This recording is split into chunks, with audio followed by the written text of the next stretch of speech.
what you have to do, you have to write date on page number 6. आप सबके पास अपनी book है science की? All of you have your science book बच्चे? Kindly open it, page number 6. आप सबके hands में pencil होनी चाहिए. First of all, write down the date.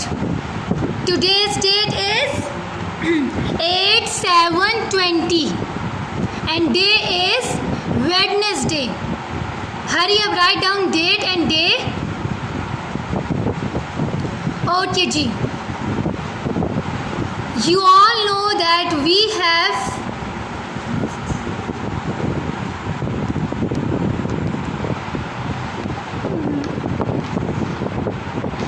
आप अपना इंटरनेट कनेक्शन चेक करें. आवाज़ तो आ रही है सही. ओके जी. मैमल्स एक ग्रुप ऑफ एनिमल है. Yes. Now first we will do reading. उसके बाद मैं आपको एक्सप्लेन करूँगी. Mammals, it is the most important group of animals. Mammals have hair on fur on their bodies. They give birth to live young and feed their young ones. The meaning of young one is babies. Write down the meaning. आप अपने साथ साथ meanings write करते जाएं. Young one का meaning है babies. They are also warm-blooded animals. Human, cows, goats, cats, elephants, monkeys, camels, etc. are all mammals. Can you think of some more mammals? A bat is also a mammal. Some mammals have unique features. Let's take a look. Okay जी. Features पे जाने से पहले मैं आपको समझा दूँ कि mammals क्या होते हैं. If you see in the picture, mammals की क्या फीचर्स हैं, मैमल्स की क्या क्वालिटीज़ हैं. तो फर्स्ट क्वालिटी है they have fur hair on their bodies. या तो इनकी बॉडी पे फर्स होंगे जैसे बियर की बॉडी पे होते हैं, या इनकी बॉडी पे हेयर होंगे जिस तरह लॉइन की बॉडी पे होते हैं, डियर की बॉडी पे हेयर होते हैं, डिफरेंट एनिमल्स की बॉडी पे हेयर होते हैं. मैमल्स की पहचान ये है कि उनकी बॉडी पे या तो फर होंगे या उनकी बॉडी पे हेयर होंगे. Second point, they give birth to young ones. यानी मैमल हैव बेबीज. जैसे कि डॉग का बेबी हम उसको क्या कहते हैं? पपी. कैट्स के बेबी को क्या कहते हैं? किटन. इस तरह डिफरेंट एनिमल्स के बेबीज़ होते हैं. तो मैमल्स वो एनिमल्स हैं जिनके बेबीज़ होते हैं. Now third point is they are warm blooded animals. कल हमने पढ़ा था ना इस बारे में warm blooded animals. Yes, warm blooded animals are those animals that can not change their body temperature. जो अपनी बॉडी का टेम्परेचर चेंज नहीं कर सकते. मैमल्स क्या हैं? Warm blooded animals. वो एनिमल्स जो अपना बॉडी का टेम्परेचर चेंज नहीं कर सकते.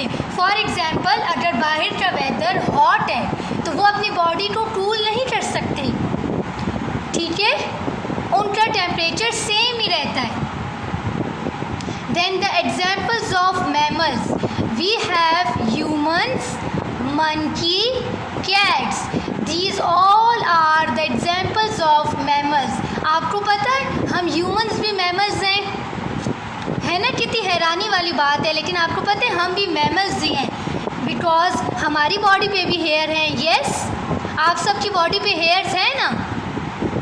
यस, इसके अलावा हमारे भी बेबीज़ होते हैं. आपके छोटे बहन भाई होंगे ना जी. तो इस वजह से हम भी मैमल्स हैं और हम भी वार्म ब्लडेड हैं. हमारा भी तो टेम्परेचर चेंज नहीं होता.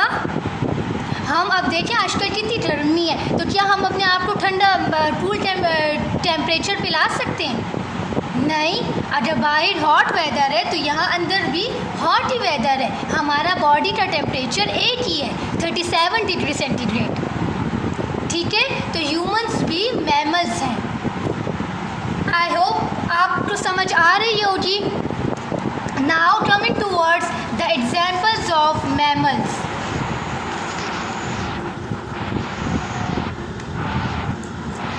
व्हेल, व्हेल क्या है? व्हेल भी मैमल है। Polar beer is also a mammal. Skunk is also a mammal. अब इन एनिमल्स के बारे में मैं आपको यूनिक इन्फॉर्मेशन देती हूँ। जैसे कि व्हेल्स के बारे में क्या है, whales hold their breath in deep water for 20 minutes before coming to the surface to breathe. Whale जो है सांस पानी में 20 मिनट के लिए रोक सकती है, क्योंकि आप सबको पता है कि व्हेल जो है वो सांस वाटर से बाहर आकर लेती है। तो अगर वो वाटर के अंदर होगी तो वो 20 मिनट तक अपने सांस रोक सकती है। इसी तरह हमारे पास है polar bear. Polar bears can't be seen easily in snowy plains due to their white fur. Their thick and waterproof fur also keeps them warm in cold weather. अच्छा, पोलर बियर आप सबको पता है वो ऐसी जगह पे रहते हैं जहाँ पे कोल्ड वेदर होता है, जहाँ पे सर्दी ज़्यादा होती है, और वो किसी भी हॉट एरिया में नहीं रह सकते। Why? Because of fur on their bodies. उनकी फर इतनी थिक होती है कि अगर वो हॉट वेदर में आ जाएं तो वो सरवाइव नहीं कर सकेंगे, वो ज़िंदा नहीं रह सकेंगे, क्योंकि वो तो गर्मी से फिर मर जाएंगे ना। इसीलिए वो ज़्यादातर कहाँ रहते हैं? वो कोल्ड वेदर वाले एरिया में रहते हैं। Now the third example is skunk. Skunk क्या है? It is an animal and it is like a cat. ये कैट की तरह होता है, अगर आपको पिक्चर में शो हो रहा हो, see it is like a cat. अच्छा, अब इसकी क्या प्रॉपर्टी है? इसमें यूनिक फीचर क्या है? That it release a stinky liquid when they sense danger. It keeps them safe from other animals. जब स्कंक महसूस करता है कि उसके आसपास डेंजर है, यानी कि ख़तरा है, कोई दूसरा एनिमल उस पर अटैक करने वाला है, तो वो क्या करता है? वो एक लिक्विड रिलीज़ करता है। एक लिक्विड रिलीज़ करता है जिसकी बहुत डर्टी स्मेल होती है, जिसकी वजह से क्या होता है, जो उसके नज़दीक एनिमल्स होते हैं वो उनसे दूर हो जाते हैं। कितनी हैरानी वाली बात है ना।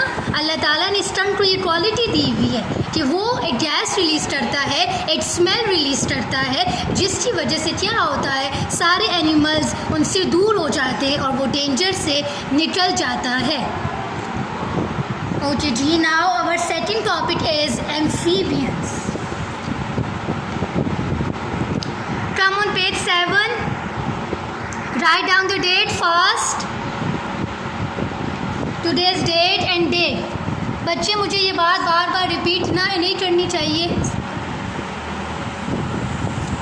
आपने खुद ही रोज़ाना डेली हम जितने पेजेस पढ़ेंगे आपने डेट लिखनी है, ठीक है? Okay, first I will do reading amphibians. Another addition to the animal family is amphibians. Amphibian means double life, which is why amphibians can live both in water and on land. Amphibians are also cold-blooded animals. Do you know where a frog lives?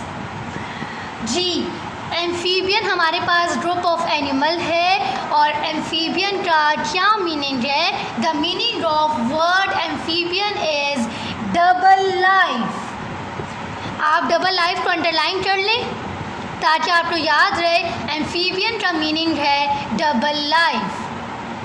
अच्छा, अब इसका meaning double life क्यों है? क्योंकि इनकी 2 lives होती हैं। एक वो लाइफ जो ये वाटर के अंदर गुजारते हैं, अंडर द वाटर, और दूसरी वो लाइफ जो ये अबव द लैंड गुजारते हैं, लैंड के ऊपर जो गुजारते हैं। फॉर एग्ज़ाम्पल हमारे पास बहुत अच्छी एग्ज़ाम्पल है फ्रॉग की।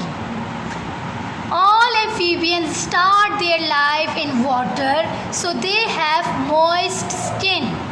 An adult frog lays eggs in water. A baby frog lives in water just like a fish. It has gills to breathe in water. A baby frog is called a tadpole. अच्छा जी, a baby frog जिस तरह ये picture में बना हुआ है, this is a baby frog we called tadpole. ये land में नहीं रह सकता. It lives under the water. Water में ही रहता है और इसके गिल्स होते हैं फिश की तरह, जिससे वो सांस ले सकता है. ठीक है, ये ऑन द लैंड सर्वाइव नहीं कर सकता. Tadpole on the land survive नहीं कर सकता. क्या होता है, फिश जब ये बेट होने लगता है, यानी कि जब ये फ्रॉग बन जाता है, पहले फ्रॉगलेट बनता है तो ये बाहर निकलने लगता है, ये वाटर से बाहर निकलने लगता है. और पर जब ये लास्ट स्टेज पे आता है अ टोड, जब ये टोड बन जाता है तो तब क्या होता है, तब ये लैंड में ही रहता है, तब ये वापस वाटर में नहीं जाता. तो इसकी 2 लाइव्स हुई, यानी कि जब फ्रॉग बेबी होता है तो वो वाटर में रहता है और जब वो बेड हो जाता है तो वो वाटर से बाहर रहता है. तो इसीलिए फ्रॉग एम्फीबियन है. क्यों? क्योंकि उसकी 2 लाइव्स होती हैं, उसकी डबल लाइफ होती है. An adult frog uses its lungs and skin to breathe. Therefore, adult amphibians mostly live on land near water. अच्छा, मैंने अभी आपको बताया था कि जो टैडपोल होता है वो सांस पानी में गिल्स के ज़रिए लेता है. अब गिल्स क्या है? गिल्स एक बॉडी ऑर्गन है जिसके ज़रिए बेबी फ्रॉग सांस लेता है. लेकिन जब वो बेड वाटर लैंड पे आ जाता है तब तो उसके गिल्स ख़त्म हो जाते हैं ना, फिर वो किससे सांस ले? क्योंकि सांस नहीं लेगा तो वो तो ज़िंदा नहीं रह सकता ना. फिर क्या होता है, फिर उसकी बॉडी में एक दूसरा ऑर्गन डिवेलप होने शुरू हो जाता है जिसे हम कहते हैं लंग्स. क्या कहते हैं? लंग्स. ठीक है, अब ये लंग्स जो है ये हेल्प करती है टोड की कि वो सांस ले सके. लंग्स के अलावा टोड स्किन के ज़रिए भी सांस ले सकता है. और टोड अपने एग किधर जाके देता है? वाटर में. Okay, it gives egg in the water. I hope आपको समझ आ रही है. Yes. Now turn the page. Our last topic is about fish and water animals. Date write कर लें. Fish and water animals belong to this group. Fish use their tails and fins to swim around. Fish breathe through their gills. Most fish are covered with scales. Some other animals like turtles also live in water, but they are not fish. Sea animals also have some special features. Electric eel, a fish. Turtle, a reptile. It discharges on electric current for protection and to catch food. It comes on land to lay eggs. Can you tell how they are different from land turtles? Now explanation.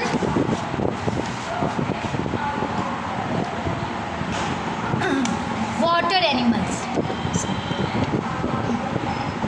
Water animals. As the name shows, water animals live in water. Water animals water के अंदर रहते हैं.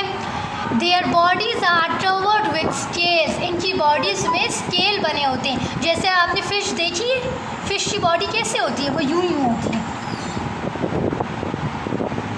इस तरह. ऐसे बहुत सारे होते हैं उसकी बॉडी में. They all are called scales. ठीक है, ये फ़िश को प्रोटेक्ट करते हैं डिफरेंट एनिमल्स से in the water. Now fish animals can swim in the water. Obviously इनके पास फिन्स होते हैं जिससे ये स्विम करते हैं. किस बॉडी ऑर्गन से स्विम करते हैं? With the fins. FINS. It can breathe through gills. ये सांस कैसे लेते हैं? अब फिश सांस कैसे लेती है? With the gills. गिल्स क्या है? मैंने अभी आपको बताया है कि ये हमारा हमारा नहीं, फिश का बॉडी ऑर्गन है जिसके ज़रिए वो सांस लेती है. फिश के अलावा पानी में हमारे पास टर्टल्स भी रहते हैं. टर्टल्स रहते हैं, टर्टल्स अपनी आधी ज़िंदगी वाटर पे गुजारते हैं एंड हाफ लाइफ वो लैंड पे गुजारते हैं। टर्टल तो रेप्टाइल भी है, लेकिन हमारे पास वाटर टर्टल भी है जिसे हम कहते हैं टोर्टाइज। क्या कहते हैं? टोर्टाइज। समझ आ रही है बच्चे आपको? आई होप आप सबको समझ आ रही होगी। अच्छा, अब अगर आपने मुझसे कोई क्वेश्चन पूछना है तो काइंडली रेज योर हैंड।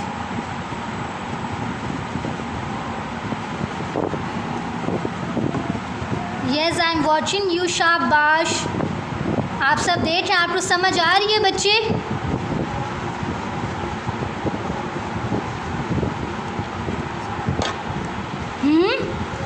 आपने कोई क्वेश्चन पूछना है? ओके जी, मोइज़ अली ने पूछना है।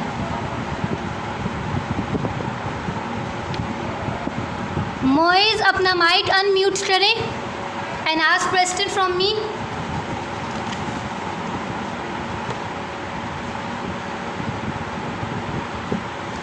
मोइज़,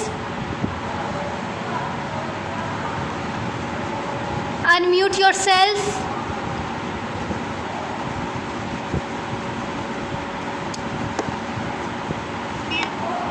Yes, अभी हुआ था unmute. Kindly unmute it.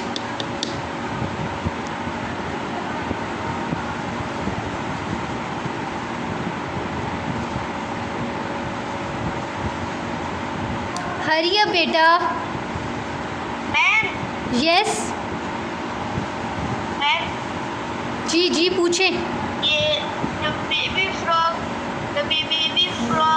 पानी में होता है तो वो सांस कैसे लेता है?